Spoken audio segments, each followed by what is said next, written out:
everyone, Alexa Donne here, and today I am talking all about author newsletters. First, I'm going to answer the question of, do you need an author newsletter, and if so, why?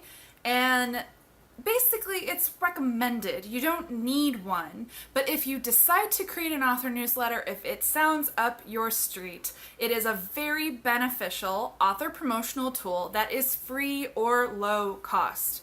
I think an author newsletter is one of the smartest things that someone can set up now if they are trying to build their platform and promote their books, because people who sign up for an author newsletter are what we call in marketing low-hanging fruit. They're low-hanging fruit. So when you're trying to pick the tree, like you can reach those apples, right? And they're low-hanging fruit because they've opted in to hear more about you and get news directly from you because they're interested in you, your books, and your writing. They are going to be your stickiest and most engaged potential audience. That's why I think you should have an author newsletter, why it's a good idea, low-hanging fruit. It's also just a really efficient way to share information about you, your writing, your books, etc. with interested readers. Blogging has really kind of gone out of fashion when it comes to author platform and having a YouTube channel. It's not for everyone. And also, a video is not the same as the written word. They are different mediums and they have pros and cons. I personally have an author newsletter in addition to my YouTube channel, and I do slightly different content for those two different platforms, as well as Twitter and Instagram, etc. Watch my author platform basics video if you want to hear more about social media on the whole and my thoughts on different platforms. But newsletters. So where do you start? The two platforms that I recommend for starting your newsletter, I use MailChimp. MailChimp is free up to, I believe, 5,000 newsletter subscribers, though it might be 2,500. I'm going to find out, and I'll put that down below. But it is free up to a certain point, and to be honest, it is going to take you a while to build your newsletter subscribers up to the point where they're going to start charging you for having more subscribers. It is a long process to build your newsletter, but as I said, the people who do choose to opt in are going to be very sticky. The other thing I recommend is TinyLetter. I have not used TinyLetter personally, but I have gotten a thumbs up report on it from fellow authors, and I do believe TinyLetter and MailChimp are actually connected. There are other companies you may have heard of, such as Constant Contact, but I will tell you, I use Constant Contact for work, and I loathe it with a fiery passion. I find it really clunky, and it does all sorts of funky things with HTML. Not that MailChimp is perfect on that score, but I find the layouts of MailChimp a lot more intuitive and less limiting. Constant Contact is basically for your mom or your grandmother. It is like email, news server lists for dummies, except by trying to make it so easy to use, they've actually made it counterintuitive and really stupid. As someone who actually knows HTML and formatting, I want to pull my hair out about it on the regular. MailChimp is more intuitive. So those are the two that I recommend. Next, speaking of layouts, I recommend designing your own newsletter elements if possible. And you don't have to be a graphic design expert to do this. So most of these services do have pre-made layouts, but you're going to find that they are less personal or relevant to writing necessarily, or simply that everyone and their mom who doesn't have any design skills whatsoever is already using that template. So you can use Canva. Canva is one of my favorite tools. It is a free graphic design tool, and they have all sorts of preset templates. You can use this across social media, by the way. I highly recommend it. But you are able to design headers for your newsletter and all sorts of other doodads that go into your newsletter to make it personal to you. Of course, with Canva, you're also using layouts that other people are using, and so you have to, play around with it a bit to get a look that feels unique to you. And if you are interested, Canva does have a pro option that offers more graphic design options. I do that, and I believe it was $120 for the year. I decided that for my debut year, that was a good investment because I would be using it a lot for different social media pieces, but I also used it to design my current newsletter look. You want to have a uniform look in your newsletter. You want your header and your sub sections to look the same.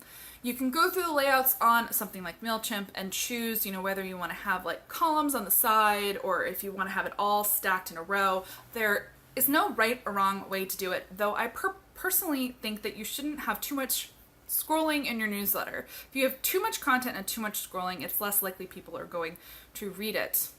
Which brings me to content. What should go in your newsletter? So obviously you want to keep people updated on you and your books and what is going on.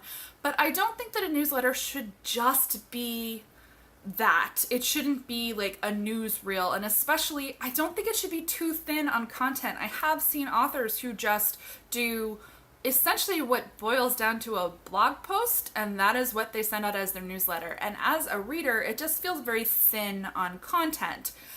A newsletter is not a blog. You are not typing up the equivalent of a blog post and blasting it out to all of your followers. You're going to lose some of your newsletter subscribers if you're not providing quality content to their inbox on a regular basis, but not too often. I find that newsletter content and tags kind of fall into two main camps. One is the slice of life, look behind the curtain at a writer's life tag. This is the most common, and it is the one I recommend to probably 98% of you. A lot of your readers who are subscribing are going to be really interested in what it's like to be a published author or to be pre-published in some cases, because you can start your newsletter before you have a book deal. There might be people who want to hear what's going on, though typically you're not going to have interest in signups until you do have a book deal. So people are following you for a reason, and some authors find that they're not really going to get signups until their books are already out. When you want to start your newsletter, it's really going to depend on how you feel and a bunch of factors. The other tack that I have seen that I do personally but is not right for everyone is the advice newsletter. Some of my favorite author newsletters follow this tack. Susan Dennard and Beth Revis are two fantastic ones where they use their newsletters to provide really substantive writing and industry advice to their readers, and they have readers who subscribe to them for that advice.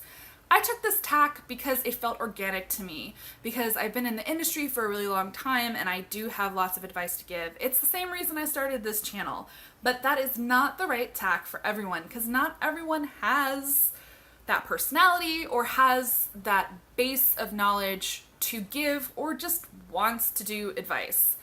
I do tend to combine the advice tack with the slice of life behind the scenes tack. So do Susan and Beth, where it's, I'm giving you advice, but I'm also offering you a look behind the curtain. There's other content that you can and should include in your newsletter, but it is going to boil down to you personally, your interests, and your personality. As I mentioned, it is good to do more than just a single blog post. Typically, you want to combine like a meatier section, which would be the article for the newsletter, the blog post, with news. So what's going on with you? That could be, hey, my book's up on Amazon now, you can buy it. Or I include news of, recent videos I posted to YouTube, or the latest episode of the podcast that I'm a co-host on, or I'm going to be at an event. My upcoming one is DragonCon, so I put that information in my last newsletter. I also like to have some kind of extra goodies in my newsletter, and I did this because I liked how Beth Revis did it. She was definitely a role model for me. I do interesting links to things that I'm reading. Sometimes that is a newspaper article that has nothing to do with publishing most of the time, just something I found interesting. Or my latest read, which would be a book, so it would be a book recommendation. I also like to recommend a cool writerly tool in each newsletter, which dovetails into my advice tack. So every month in my newsletter, I feature some tool that I have found useful. So I've featured Reddit and Scrivener and MooCards, Canva, the design software, the design site. So that is something that I do. You can also use your newsletter to host giveaways. I mentioned giveaways in the Marketing 101 video, and your newsletter is a great platform to do those in. So you can have it be an exclusive that if you're signed up for your newsletter, you can enter this giveaway for an ARC or someone else's ARC or bookmarks or whatever it is that you want to offer as your exclusive giveaway. So that's just like a taste of the different things you can do, but you can tailor it to your personality. Let's say that in addition to writing books, you are a makeup guru. You could have the makeup rec of the month in your newsletter. Or you love to cook. It could be a recipe or like, a snapshot of something cool that you cooked recently. You want to infuse your newsletter with the content that is specific to your book and specific to publishing or your journey, or in my case, advice, with little bits that give the readers a sense of your personality and give them a window into who you are. Newsletters are a tool, just like social media, for expanding your brand, giving readers a sense of who you are, and promoting engagement. And part of engagement is being the person who you are and sharing that with the world. I mentioned frequency, and so I'm going to circle back to that. I personally do a monthly schedule for my newsletter, so I send one out every month. It's not exact, it's not every 4 weeks, it's just within the month. So to give you an example, in June, I sent my newsletter out early in the month. It was really close to June 1st, but in July I was a bit behind, so I sent it much closer to the end of the month, and August is looking to be about the same. It kind of depends on how much I have to say, when I have to say it, and when I have the time to put it together. You can be as frequent, I'd say, as bi-weekly, so every other week, but I think that's too frequent, especially if you're pre-published. You don't want people to get annoyed with having your emails coming into their inbox too often. That said, don't be too infrequent. If you're too infrequent, first of all, you're going to have way more content to pack into the newsletters you do send, and then it's scroll, and people are going to be annoyed. The odds of them reading it are slim. But also, you'll send, like, let's say you haven't sent one in 6 months and you send it and people are going to be like, oh, what? I forgot I was subscribed to this. Like, are they only going to send newsletters every 6 months? Unsubscribe. Basically, you want to fall in the middle. You could also do bi-monthly. You don't have to send a monthly newsletter. And sometimes I almost wonder if it's too much, but I happen to have a lot of content and I've had some good news to share. But bi-monthly would work too, or quarterly. You could do, that would be essentially 4 newsletters a year. You can also do them only when you have big news. This might work for an author who's a little less comfortable with doing a newsletter as a tactic, but is like, well, it is a good idea to provide interested readers with really relevant news. So you could do just when there's news, but when you do those just when there's news, make sure it does have that other content in it so it doesn't feel like a blog post that you blasted out to a list of people. I'm going to end just with some best practices and notes. I already mentioned your newsletter is not a blog. Remember that. 2, never sign anyone up for your newsletter without their permission. I have had this happen to me. It's hella annoying. It's a one-way ticket to an unsubscribe and some ill will between you and whoever the person is that you subscribed. That is not going to be a substantive subscriber.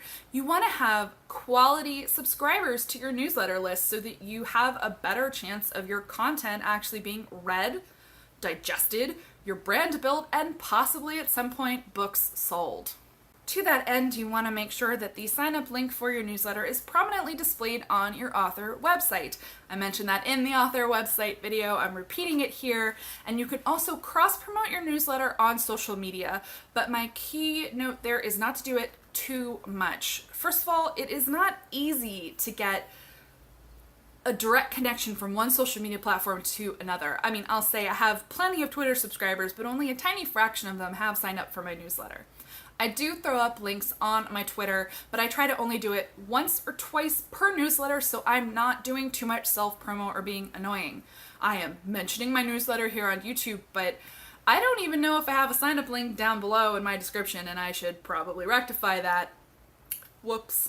And last but not least, I highly recommend having some kind of exclusive content for your newsletter. It doesn't have to be in every single edition, but generally you want your newsletter to offer something special that people cannot get on any other social media platform.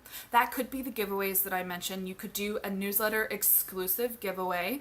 It could be if you sign up for the newsletter, they get a special like ebook, like extra scene. Typically, I find those bonuses only work once your books are out, so that's not something that I'm doing yet. If you do the advice tack, it could be exclusive query forms. I have had some exclusive resources in my newsletter, though they are available on my website if you would like to get them. I have all the archive issues of my newsletter displayed prominently on my website, which I also think is important so that people can look at the old issues, see if they want to subscribe, and also pull out those exclusive goodies.